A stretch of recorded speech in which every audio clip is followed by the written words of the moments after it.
Guillaume Play est-il innocent ou coupable? Et s'il est coupable, de quoi au juste est-il coupable? Ça va être le sujet du jour. Guillaume Play qui s'en prend plein la tronche sur les réseaux sociaux. Guillaume Play, hein, qui est le journaliste youtubeur de la chaîne Legend, une chaîne qui cartonne avec des interviews de gens ultra connus comme Nicolas Sarkozy ou Dieudonné, etc. Et aussi un ancien patron du Mossad, mais tout le monde passe sur Legend, les plus grands passent sur Legend, ce qui est incroyable parce que cette émission qui est sur YouTube est très récente et elle fait déjà des millions de vues, ce qui est quand même ce qui est extraordinaire. Et je pense savoir pourquoi ça fait des vues. Et je pense savoir pourquoi aussi il est en train de se faire exploser. Donc il y a eu une vidéo pour le démonter, vidéo sur YouTube aussi, vidéo de TPZ, un autre YouTuber, qui a fait une enquête, donc un documentaire sur Guillaume Play. Et je m'attendais à voir des choses horribles sur Guillaume Play, et je me suis rendu compte que que ce documentaire était totalement vide. Et quand je vois donc tous ceux qui lui tombent dessus, en particulier les Micheline de France qui lui tombent dessus, c'est vraiment si Guillaume Play tombe, ça montre que tout le monde peut tomber. C'est quand même phénoménal la jalousie, la haine des gens qui réussissent, c'est effrayant. Mais je vous demande pas de me croire sur parole, je vais expliquer et justifier mon point de vue. Alors qu'est-ce qu'on lui reproche? On, c'est les autres, hein, c'est pas moi. Moi, je lui reproche rien, et je tiens même à préciser que je n'aime pas les interviews de Legend, et que je ne regarde pas, ou très rarement, seulement quand il y a un invité d'exception.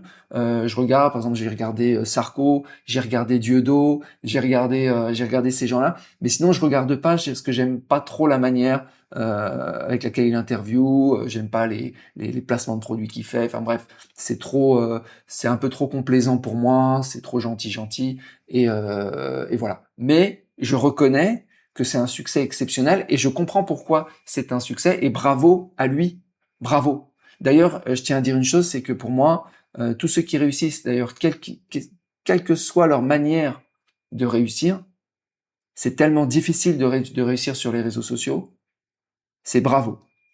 Même si je les regarde pas, c'est juste bravo. J'ai pas besoin de les aimer pour applaudir leur réussite et avoir de la bienveillance par rapport à leur réussite. Donc je continue.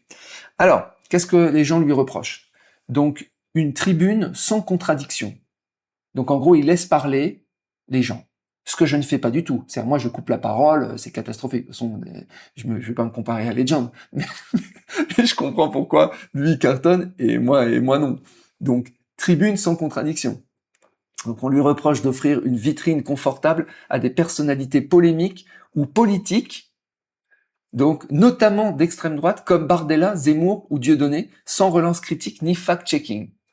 Alors là, c'est quand même incroyable, parce que on est dans un monde libre où t'interviews les gens comme tu veux. T'as envie d'être méchant avec eux et de les brutaliser, c'est ton droit. Moi, je suis un peu comme ça, et voilà, quoi. Bon, on voit le résultat. T'as envie de laisser parler les gens, de les laisser s'exprimer et d'être dans la bienveillance, il n'y a pas de problème. Ensuite, tu as envie d'avoir une chaîne qui est politiquement orientée, il n'y a pas de problème aussi. Où est le problème? Le gars, il n'est pas censé, cette fameuse recherche soi-disant d'objectivité, et qu'on serait obligé de malmener ses invités, d'autant plus s'ils sont d'extrême droite. C'est quand même phénoménal. Je rappelle hein, que par rapport, parce que l'extrême droite française, en réalité, c'est de la gauche. Hein. Tout est de gauche en France. Hein. Y a pas de, ça n'existe pas l'extrême droite. Si vous voulez d'extrême droite, regardez les mouvements nationalistes dans d'autres pays. Regardez en Indonésie, regardez dans d'autres pays pour comprendre ce que c'est vraiment que le nationalisme. Parce que ça, c'est gentil, hein, ce que vous avez en France. Hein. C'est très très gentil. C'est de la gauche pour moi. Tout est à gauche. En fait, en France, t'as extrême gauche et gauche, c'est tout. T'as même pas de centre en fait. Et ils sont tous en plus socialo-communistes, en plus. Ensuite, on lui reproche une absence de contradiction journalistique en évitant les questions pièges pour privilégier l'empathie. Son positionnement neutralise tout débat, ce que ses critiques assimilent à de la complaisance éditoriale. Et ben moi, je le vois pas comme ça. Pour moi, c'est vraiment laisser la personne s'exprimer, laisser la personne se piéger elle-même et pouvoir développer en fait toute sa pensée. Et ben ça, bravo. Voilà. Pour moi, faut pas empêcher les gens de parler et ça explique son succès. C'est que il met de l'enthousiasme, il est sympathique, il laisse parler les gens et il leur pose des questions sans les brutaliser. Et ben bravo. Voilà, fallait le faire. Et moi je sais que j'ai eu des quelques interviews à mon petit niveau hein, de gens. Je me souviens d'une interview qu'avait fait Sabri Taille sur sa chaîne. Et bah bravo à lui parce que c'était pour moi il avait la même compétence que Guillaume Play. C'est-à-dire qu'il m'a laissé parler, il m'a laissé m'exprimer comme je voulais. Et à la fin il m'a dit tu sais, je crois qu'il le dit d'ailleurs dans l'interview, il me dit tu sais je pense pas du tout comme toi. Et bah bravo. Bravo pour une personne qui se met, qui interviewe quelqu'un qui est pas du tout d'accord avec lui, de ne pas aller justement à cette confrontation, de rester dans la neutralité journalistique. Bravo. Moi, je sais pas faire ça. Moi, je vais être plus d'ailleurs, je fais pas des interviews, je fais plus des conversations et je suis plutôt genre, je suis chez moi et je dis ce que je pense. Voilà. Bon. Guillaume Play affirme ne pas faire de journalisme de confrontation, mais des entretiens bienveillants axés sur le parcours humain et le divertissement. Eh ben, entièrement d'accord. Et on apprend énormément de choses dans ces interviews longues. Bravo. Franchement, rien à dire. Ensuite, pourquoi il se fait exploser? Bah, il se fait exploser parce que bon, bah, c'est les gauchias qui lui tombent dessus dans un pays de gauchias. Voilà. C'est les jaloux de ses succès, et c'est aussi parce que il a franchi la ligne rouge. La ligne rouge, c'est quoi? C'est le masculinisme. Ah ouais. Il aurait dû faire comme ça. Guillaume, si tu vois cet épisode, je sais pas, si tu le verras. Pour moi, retire-toi. Retire-toi, tu lances un podcast, c'est masqué maintenant. Tu peux pas faire ce que tu fais en France. Faut partir. Fais ta valise et pars de nuit. Donc, ligne éditoriale de Legend, donc invité issu de la masculinité toxique ou du masculinisme, on lui reproche d'avoir reçu des figures controversées associées au masculinisme ou à des postures virilistes, comme l'influenceur Alex Hitchens et d'autres profils, promouvant la séduction agressive et le développement personnel masculin traditionnel. Donc là, clairement, tu peux pas faire ça en France. Alors ils essayent de trouver des trucs contre lui. Oh là là. Ils essayent. Ils vont finir par trouver, hein, forcément. Ils vont, quand je dis ils, c'est elle, hein. C'est là, toutes les femmes sur TikTok, mais machin, il a pas le droit de faire ce qu'il a fait, il a envoyé des messages, etc. On va revenir sur ce qu'il a fait. Parce que un gars blanc comme neige, mais blanc comme neige, ils ont rien trouvé. Le gars, attention, n'a aucune plainte, aucune mise en examen, aucun procès et aucune condamnation. Rien. Du blanc de chez blanc. Une immaculée, un ange parmi les anges. Mais ils ont quand même retrouvé des petits SMS qui datent d'il y a genre 15 ans. Je crois que ça date de 2010. Ils ont trouvé des messages qu'ils auraient envoyés à des fans. Ok. À mon avis, là, elles sont en train d'être contactées pour qu'elles puissent porter plainte pour. On sait pas ce qui va se passer. Mais c'est chaud. Franchement, c'est dangereux, hein. C'est très très dangereux hein, d'être en France, hein. Parce que forcément, c'est comme je le disais, tu peux enfermer tout le monde. Parce qu'il faisait aussi des trucs où, dans la rue où il y avait des bisous, machin, il y a 15 ans, tu vois. Mais si cherche un homme, un seul homme sur Terre, qui n'a pas mis une main au panier, c'est agression S, hein. Tu peux enfermer tous les hommes, hein, 100%. On a une épée de Damoclès hein, sur nous. Donc, ensuite, on lui reproche la validation de discours misogynes. Ces contradicteurs soulignent qu'en adoptant une posture de simple relance bienveillante, sans contredire ni questionner les stéréotypes de genre, il laisse diffuser les discours jugés misogynes, paternalistes ou sexistes auprès d'une audience jeune. Mais le gars, mais il fait ce qu'il veut. Mais il a je veux dire, tu as la ligne éditoriale que tu veux. Tu veux faire une chaîne féministe, tu fais une chaîne féministe. Est-ce qu'on va dire que par exemple toutes les féministes qui font des interviews avec une ligne éditoriale féministe, bah elles devraient pas le faire? Bah non, tu fais ce que tu veux. Tu veux avoir une ligne éditoriale de gauchias, t'es gauchias. Une ligne éditoriale de droite, t'es de droite. Une ligne éditoriale libérale, tu dis ce que t'as envie. C'est le principe des réseaux sociaux. Moi aussi, il y a une ligne éditoriale. MGTOW, solitaire, libéral, capitaliste, mondialiste, nomade, machin, bien sûr. Il y a des valeurs. On n'est pas là on n'est pas en service commandé pour véhiculer la neutralité entre guillemets ou plutôt la propagande d'État. On n'est pas payé pour ça, non? C'est pas un agent public, Guillaume Play. Il dit ce qu'il veut. Dans la limite de, t'as le droit d'avoir ta ligne politique que tu, enfin, c'est du délire complet, là. Et personne ne réagit, hein. C'est dingue, hein. Même encore plus que ça. Il s'est fait, TPZ, qui lui aussi a le droit de dire ce qu'il veut, il s'est fait censurer aussi. C'est-à-dire que ça te montre que, le moindre truc, tu te fais éclater, de toute façon. Alors, ensuite, ce qu'on lui reproche, absence de recul et de débat, tout comme pour ses entretiens politiques, la critique porte sur l'absence de recul critique. Mais non, le gars, c'est juste que vous comprenez rien en fait à sa manière En fait, les gens sont jaloux du succès de ses interviews parce qu'il a une méthode d'interview qui est sophistiquée et que les gens n'ont pas comprise. Il laisse parler les gens, voilà.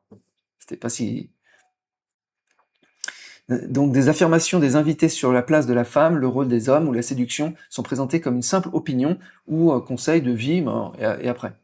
Conserve la même ligne de défense et affirme ne pas valider les idées de ses invités, mais chercher à comprendre ce qu'ils pensent et pourquoi ils séduisent une partie du public. Et moi, je suis complètement d'accord, hein. Le mec, tu sens qu'il est intéressé par l'interview, par comprendre l'autre. Il est intéressé par l'autre. Bah ouais, c'est rare, mais ça arrive. Alors, donc là, il lui tombe dessus. Donc évidemment, comme ils trouvent rien, ils pourront pas le détruire avec simplement une simple ligne éditoriale. Donc, ils sont allés chercher des vieux dossiers. Alors, les vieux dossiers. Management toxique et environnement de travail.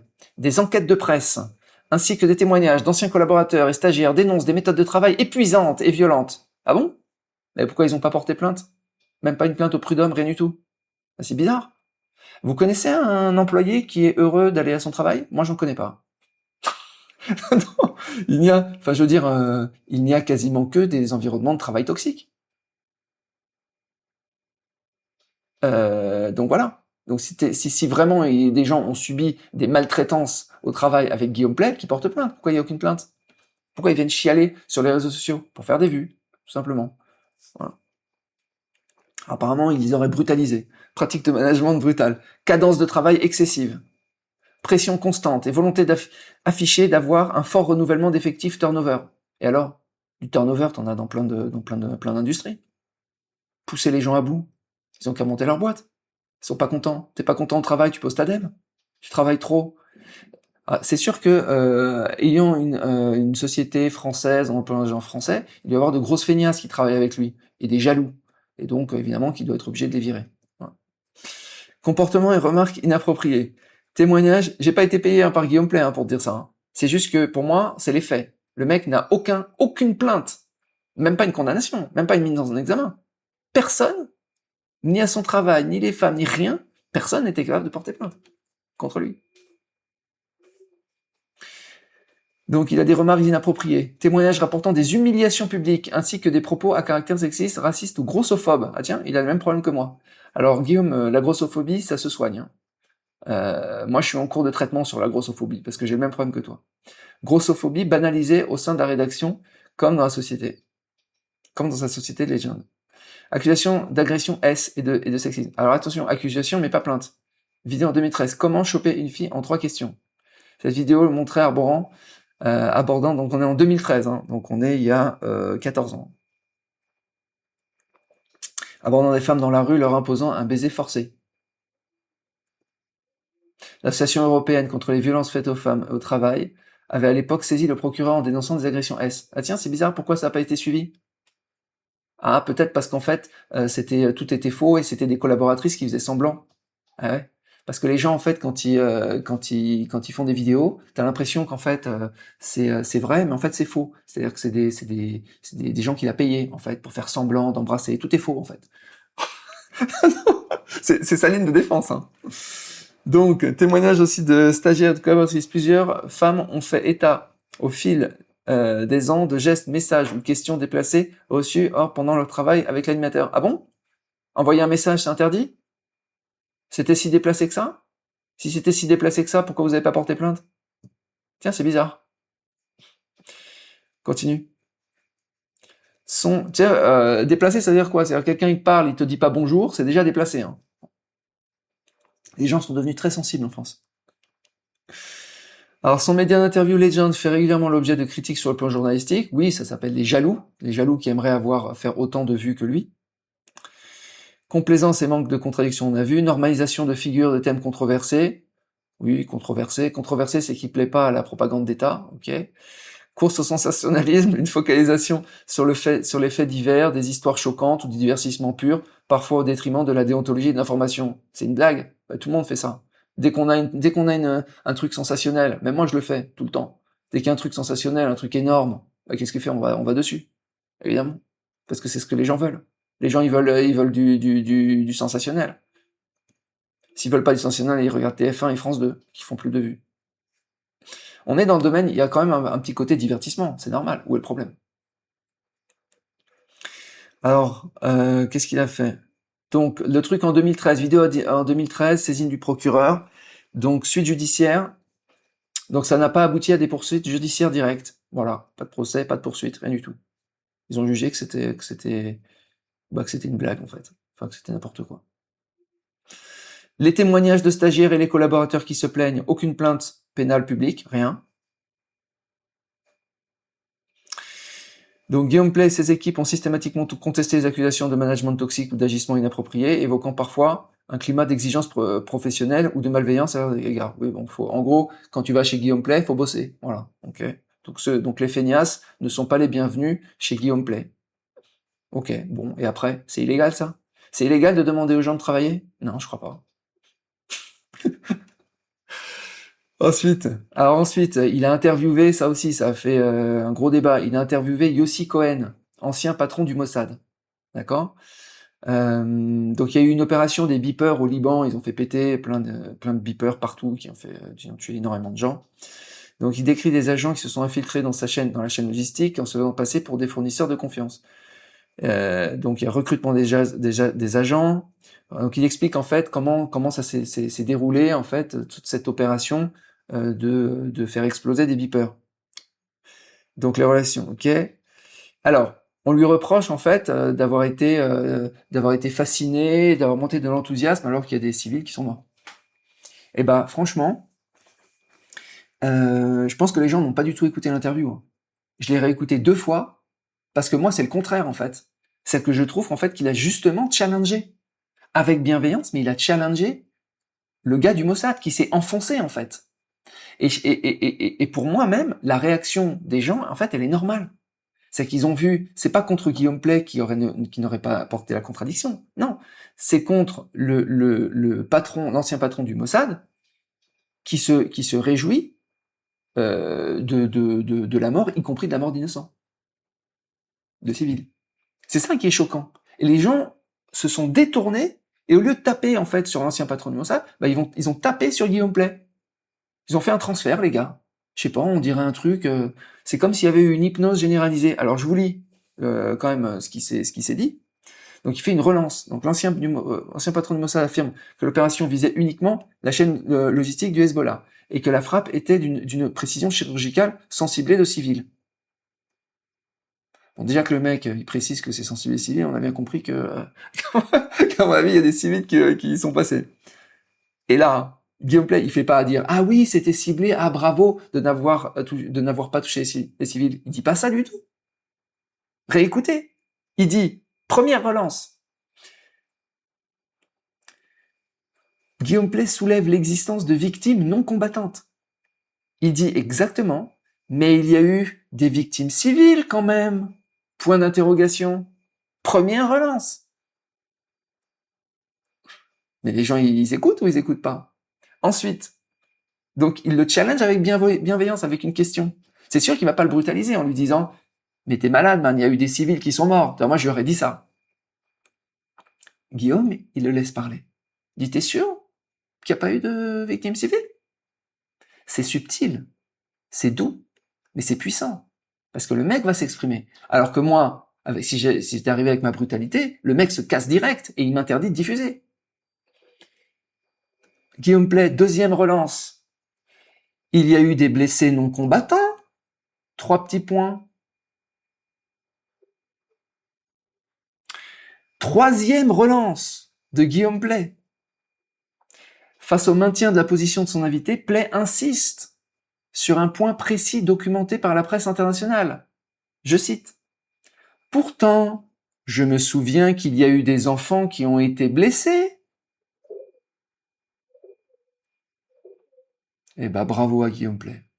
Parce que le mec, non seulement il relance, non seulement il challenge avec bienveillance, et en plus il se fait éclater par le monde qui lui reproche une complaisance. Ben, dis donc, j'aimerais pas être à sa place. Hein.